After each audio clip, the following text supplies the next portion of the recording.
buka surat 7 ayat 172. Alastu birabbikum qalu bala syahidna. Nanti kami kupas tentang ayat itu. Terjemahkan surat 7 ayat 172. Dan ingatlah ketika Tuhanmu mengeluarkan dari surga tulang belakang anak cucu Adam, keturunan mereka, dan Allah mengambil kesaksian terhadap roh mereka. Setelah itu berfirman, bukankah aku ini Tuhanmu? Mereka menjawab, betul, engkau. Betul. Kami bersaksi kami lakukan yang demikian itu agar di hari kiamat kamu tidak mengatakan sesungguhnya ketika itu kami lengah terhadap ini. Baik, detik-detik sang jabang bayi mau lahir, itu pun atas ridho. Ada yang dalam kandungan sudah dimatikan, keluar baru 1 hari meninggal. Ada yang sudah 85 tahun masih hidup terus. Ada yang sudah sakit bolak-balik ke rumah sakit masih hidup. Ada yang ke rumah sakit sekali berangkat langsung wassalam. Itu qadarullah. Ayat itu menerangkan manusia, kamu akan saya larikan di permukaan bumi di Bekasi. Siapa yang akan kamu sembah nanti? Dan apa yang akan kamu ikuti? Engkau ya Allah sebagai Tuhan semesta alam. Itu ruhul hayat. Yang menjawab ruh, maka kita tidak ingat. Karena ada ruhul hayat, ada ruh penggerak, ruhul yaqdah, ada ruhul tazkirah, ada ruhul lazat, dan seterusnya. Ruhul hayat ini ruh penghidup. Nah, cabang-cabangnya diantaranya jiwa itu. Jiwa itu bagian dari ruh. Maka ada jiwa amarah, ada jiwa lawwamah, ada jiwa mutmainnah. Baik. Maunya Allah mukmin semua. Maka ada hamba Allah yang dituntun oleh Allah menjadi orang mukmin, tapi sebaliknya. Lantas siapa yang dituntun oleh Allah menjadi orang mukmin dan menjadi orang muslim? Dan siapa yang disesatkan? Kita buka surat 10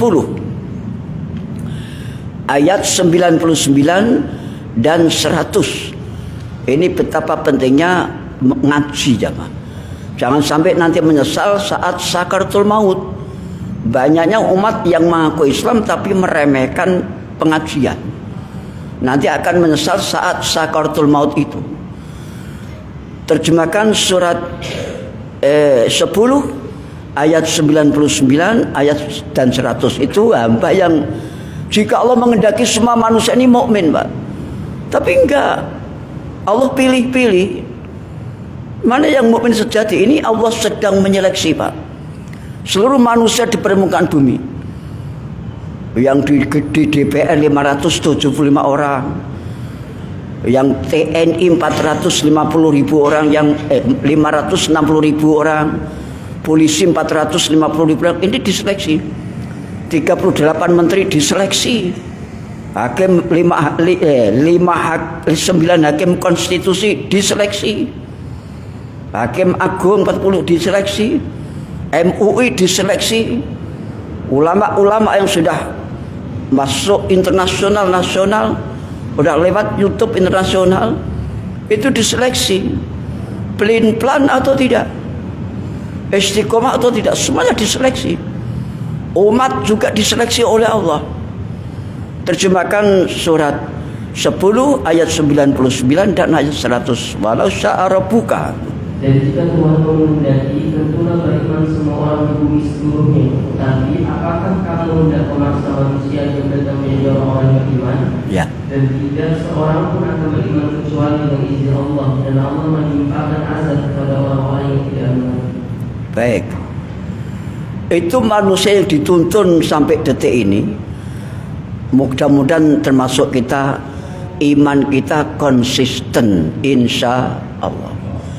Apa artinya konsisten itu?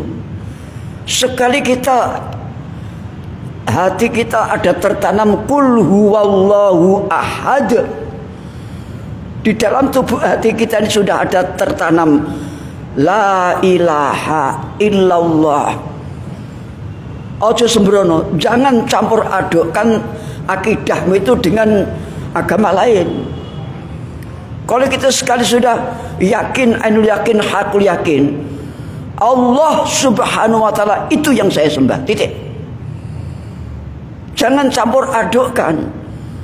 Ke masjid dilakoni, ke gereja dilakoni, ikut ibadahnya orang Kristen, sholawatan di gereja, azan di gereja, marawis di gereja, selamat Natal. Ini bahaya. Allah larang dengan alasan toleransi seperti itu. Itu bukan toleransi, itu sinkritis, mencampur adukkan yang hak dan yang batil. Apalagi seorang level profesor, doktor, Kiai Haji Fulan bin Fulan ceramah di gereja secara terang-terangan semua agama sama saja. Itu ngaco. Jangan ikuti ini yang disampaikan Kiai, ini fakta. Sudah kami ceramahkan di beberapa masjid besar ini. Semua orang yang beragama masuk surga, ini ngaco. Ada yang level profesor, doktor, Kiai Haji mengatakan Islam belum tentu benar, jangan-jangan Kristen yang benar. Ini kacau otak, kacau hati. Jangan ikuti seperti itu ulama level apapun.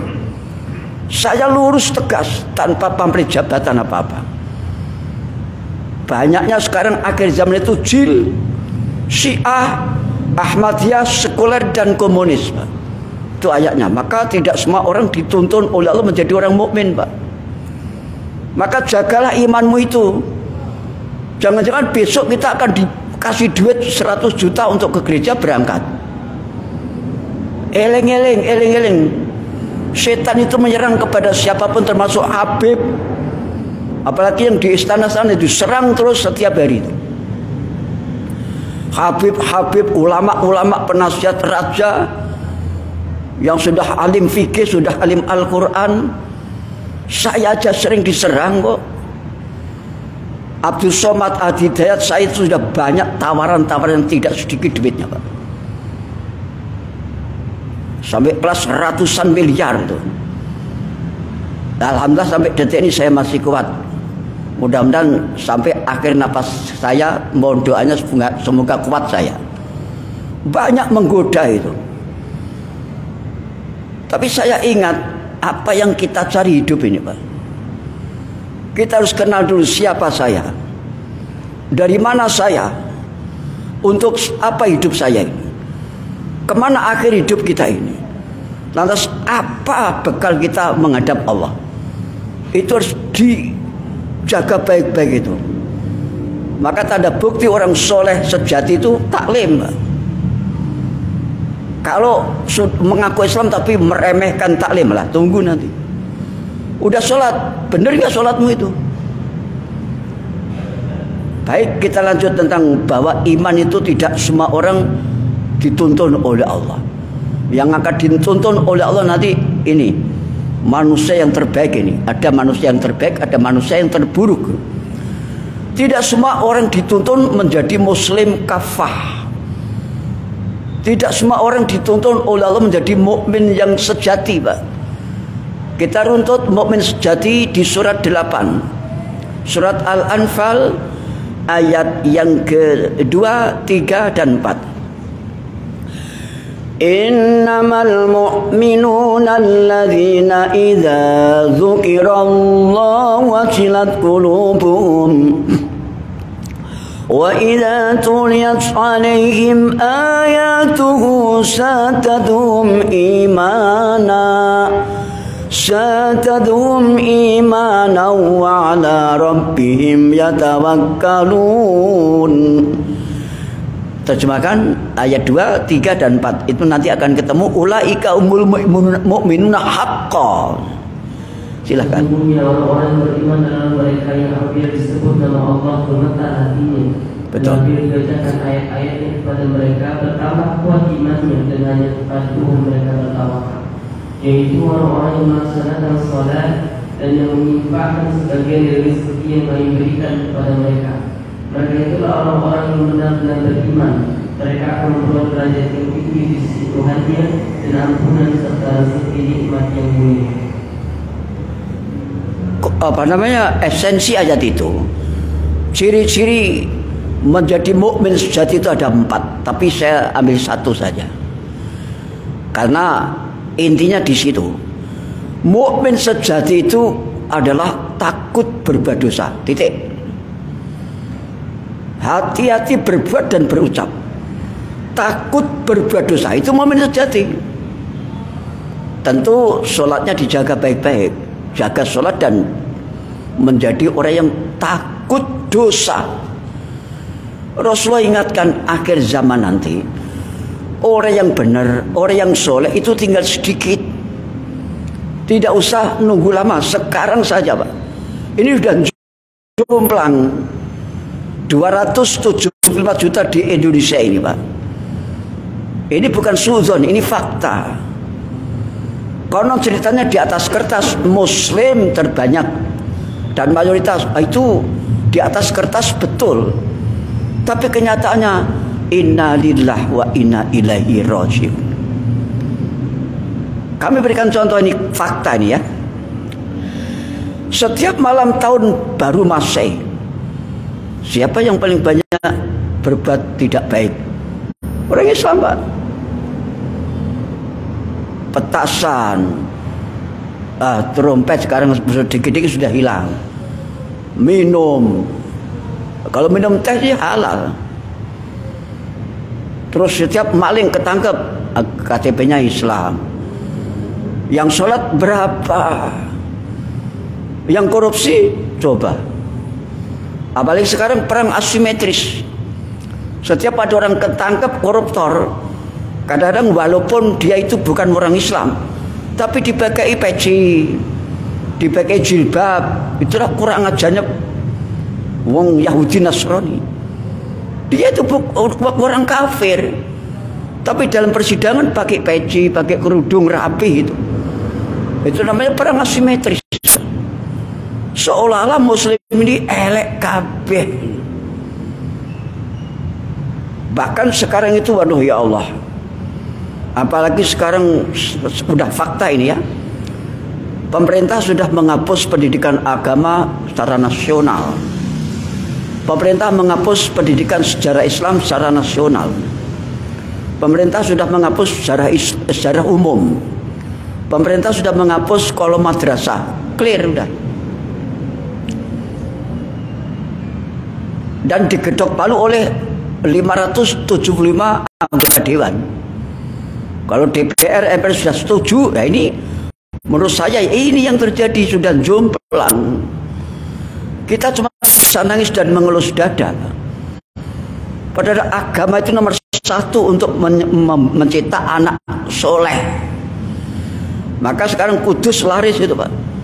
Karena Kudus itu begini saya ceritakan. Cucu saya buang ke Kudus semua itu Pak.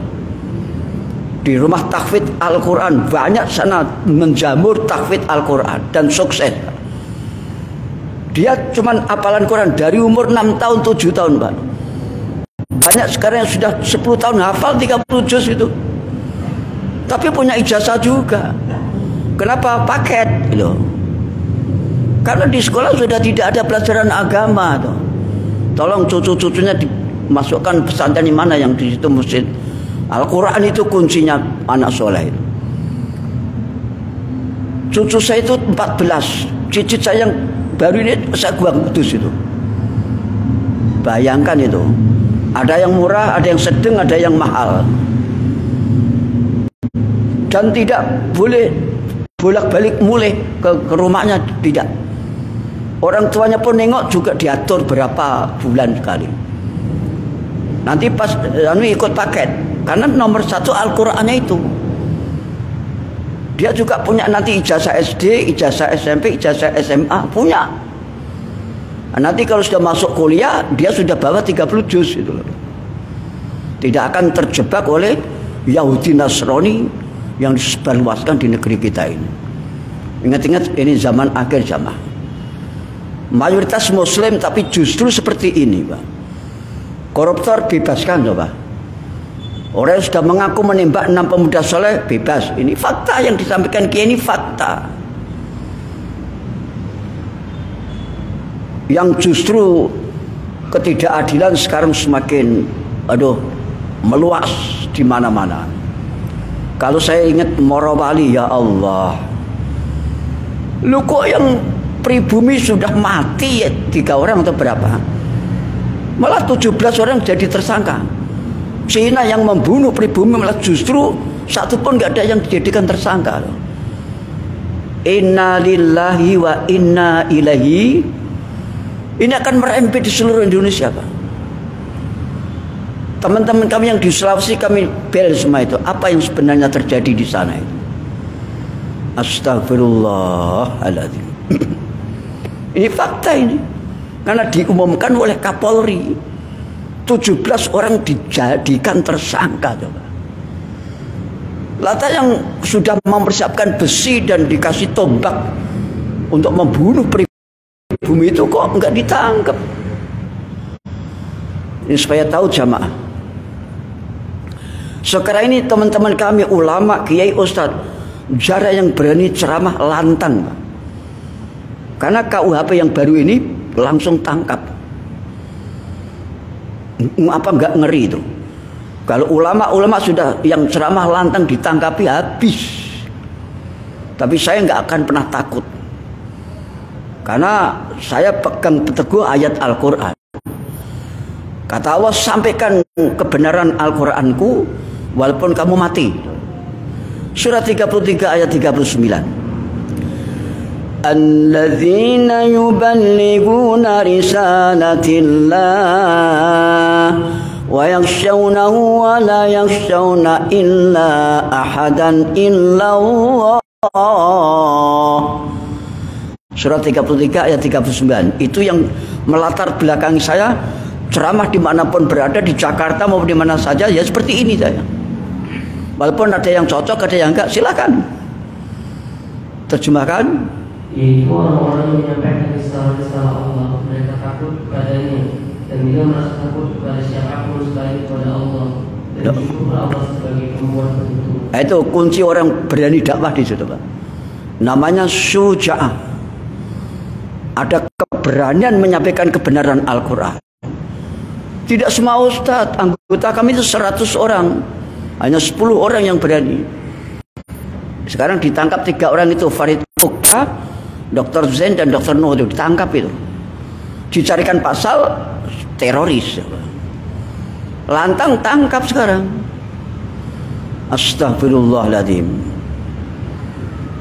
Saya juga, kami nasihatkan lewat WA kepada UAS dan UAH.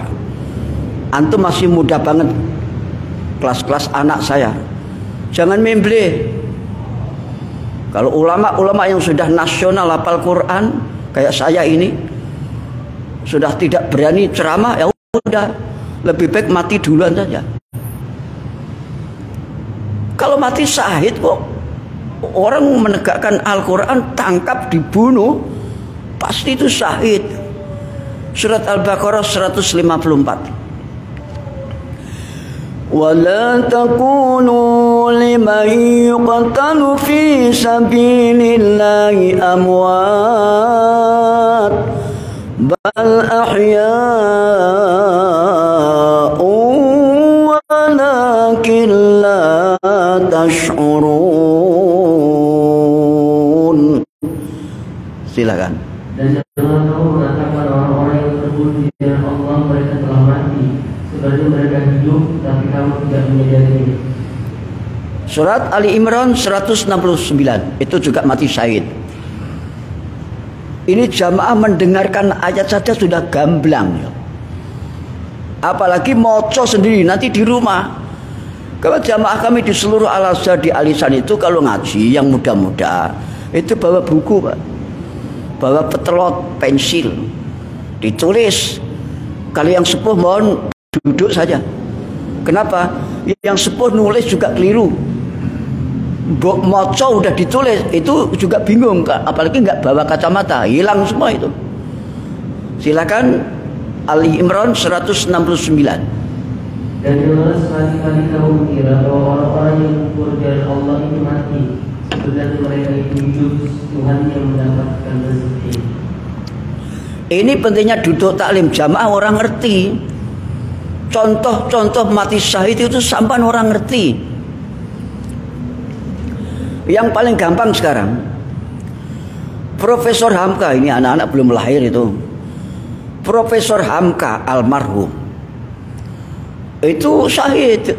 Namanya sampai sekarang harum itu. Mengapa? Profesor Dr. Hamka itu disiksa, dicuci otak, ditahan sampai 9 tahun lamanya. Pak Syafi'i ngerti yang seumur saya. Pak Asyar juga tahu. Dizolimi oleh penguasa, saya tidak sebut namanya. 9 tahun, Pak. Apa masalahnya sampai diseret-seret ke penjara 9 tahun? Apa masalahnya? Karena beliau istiqomah. Istiqomah itu konsisten, tidak pelin-pelan.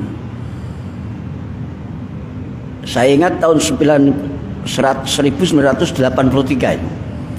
beliau sebagai ketua MUI, beliau memfatwahkan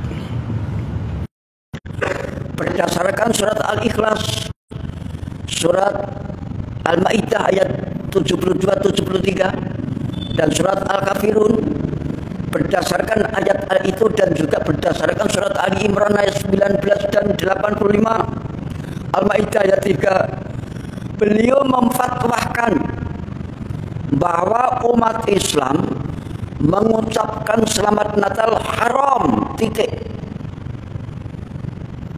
Nah, penguasa saat itu marah. Hamka ditangkap, singkat cerita. Hamka ditangkap.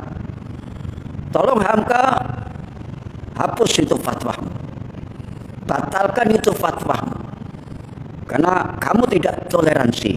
Tuh. Apa jawaban Hamka? Tidak.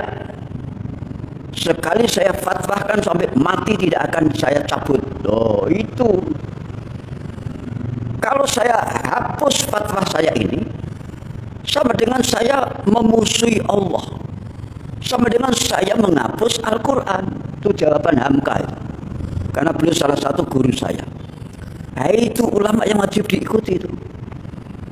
Sampai miskin, pernah jualan sepeda buat makan itu, karena udah ditahan nggak bisa ceramah kemana-mana. Tuh salah satu mati syahid sampai sekarang namanya tetap harum gitu loh. Belum kita contohkan sahabat Umar, sahabat Utsman, sahabat Ali dan seterusnya. Itu yang melatar belakangi saya mati syahid. Kita lanjut ayat yang menerangkan siapa sih sebetulnya makhluk yang terburuk. Padahal maunya Allah, makhluk itu soleh semua. Kenapa tidak soleh? Sederhana, surat 95 ayat 4 dan 5. Surat 95 itu surat At-Tin. Laqad khalaqnal insana fi ahsani taqwim summa radadnahu asfala safilina illa الذين آمنوا وعملوا الصالحات فلهم أجر غير ممنون. Silakan. Surah 95 ayat 4 dan 5. At-Tin. Kami telah menciptakan manusia dalam bentuk yang sebaik-baiknya. Boleh kami kembalikan dia ke tempat yang sebenarnya dengannya, kecuali orang-orang yang beriman dan mengerjakan kebajikan, maka mereka akan mendapatkan pahala yang tidak ada putus-putus. Baik, itu ayat menerangkan makhluk terbaik dan makhluk terburuk. Kita lanjut. Organ tubuh manusia, seluruh manusia itu ada 3 organ tubuh yang difungsikan oleh Allah sejak di dalam rahim. Pertama adalah kuping, telinga, kedua adalah mata. Mata saja ada 2, mata kepala dan mata hati. Ketiga adalah afidah, fuad. Fuad itu mata hati. IC dalam ilmu komputer, IC-nya. Intisari di dalam hati itu ada namanya fuad. Kalau materialnya itu namanya casing. Kolbun itu casing. Maka kadang-kadang bisa pelin-pelan. Dalam ilmu tajwid disebut iqlab. Min ba'di tidak boleh dibaca min. Harus min selama kembali ke mim lagi. Min ba'di dibaca mim. Mim ba'di. Nah, itu iqlab. Maka ngeper. Nah, yang fuad itu hati nurani yang di dalam sana, esensinya itu. Kita buka surat 32. Allah menciptakan manusia tidak main-main, Pak. Mahal harganya. Jadi surat 32 dari ayat 7, 8 dan 9 ya. Ayat yang 9, summa sawwahu wa nafakha fihi mir ruhi wa ja'ala lakumus sama wal absara wal afidah qalilam ma tashkurun. Terjemahkan 9 saja. Kemudian dia menyempurnakan dan meniupkan roh ciptaannya ke dalam tubuhnya, dan dia menjadikan pendengaran, penglihatan, dan hati baginya sedikit sekali kamu bersyukur. Saat pembuahan proses pertemuan representatif antara sperma dan ovum, 40 hari jadi segumpal darah, 40 hari jadi segumpal daging, 40 hari lagi Allah pasang tulang-tulang. Selanjutnya Allah lapis dengan lapis kulit pertama, kulit kedua, kulit ketiga. 120 hari Allah terapkan ruh. Masya Allah, Quran kalau dikaji jamaah hanya bagi orang-orang yang berakal saja, yang rajin taklim, Pak. Karena ulama-ulama yang sudah kelas-kelas nasional itu tidak main-main, Pak. Saya itu setiap 1 bulan 2 bulan sekali kami kumpulkan, kadang di Al-Ihsan, kadang di rumah saya, Pak. Kami berikan kuliah umum itu, Pak. Tidak tanggung-tanggung S1, S2, rata-rata S3 itu. Karena saya lebih tua dan lebih banyak makan garam. Saya ada kelebihan, anggota kami jauh lebih ada kelebihan. Jadi prosesi dalam kandungan itu 120 hari Allah terapkan ruh. Setelah Allah terapkan ruh, si jabang bayi itu bisa bergerak. Mulai dari telinga, Pak. Allah fungsikan dulu telinga itu. Maka sunnahlah kalau saat jabang bayi lahir dikenalkan Allah, walaupun dia belum mumazis, belum ada kewajiban sholat. Ini pengenalan saja. Allahu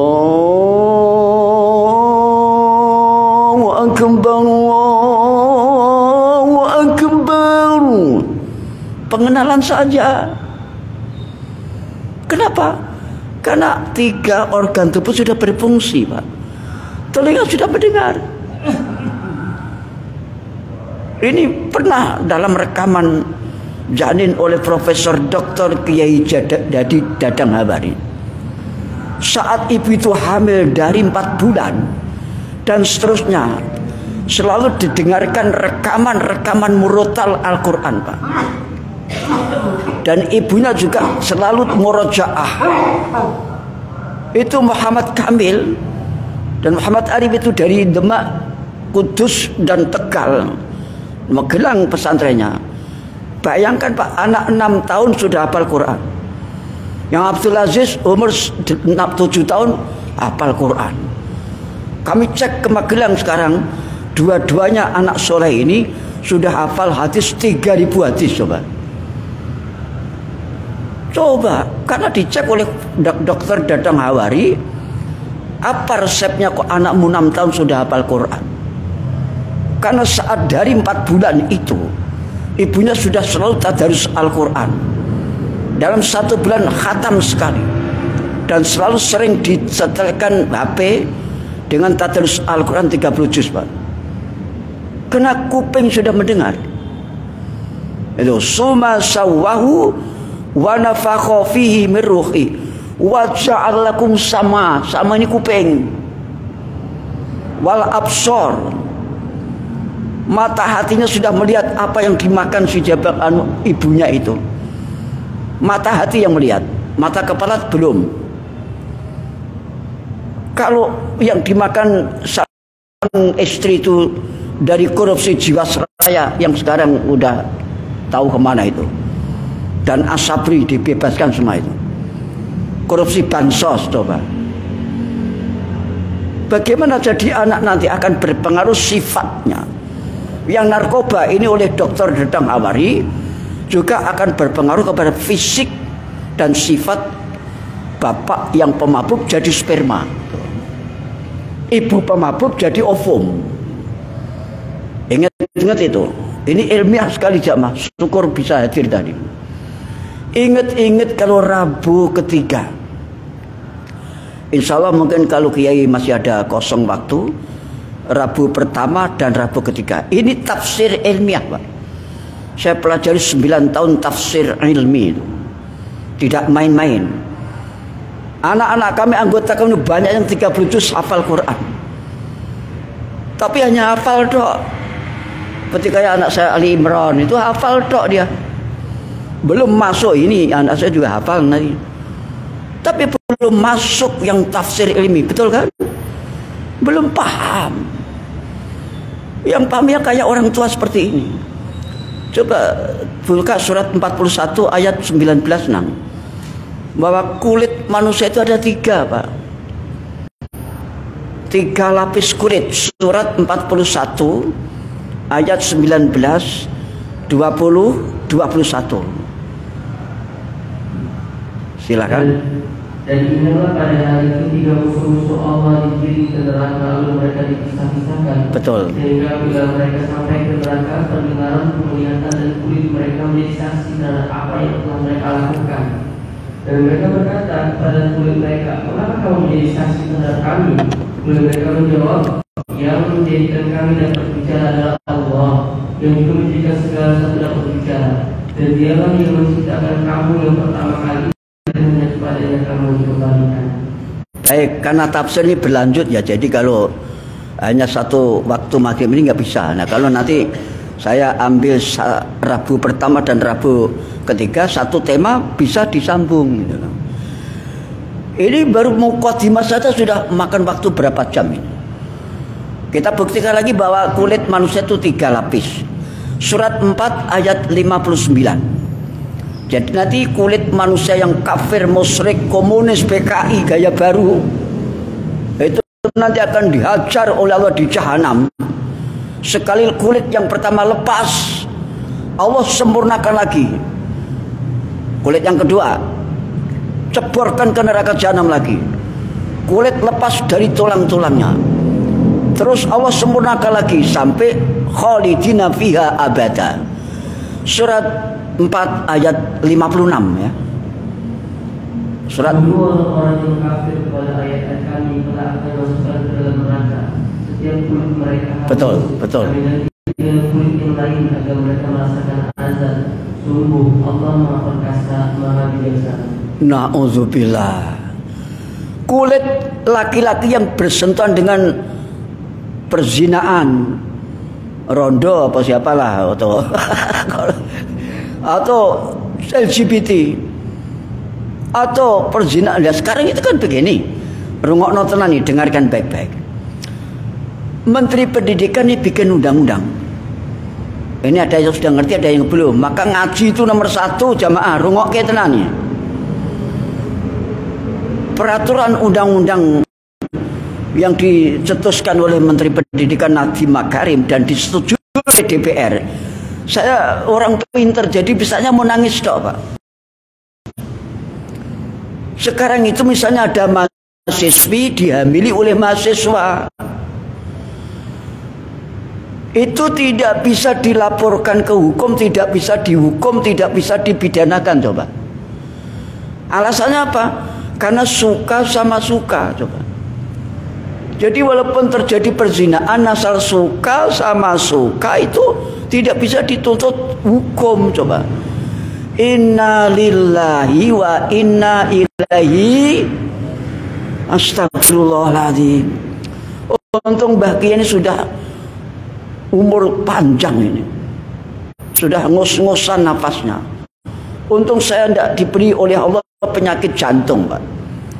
Kalau Allah berikan penyakit jantung jebol kemarin, Pak.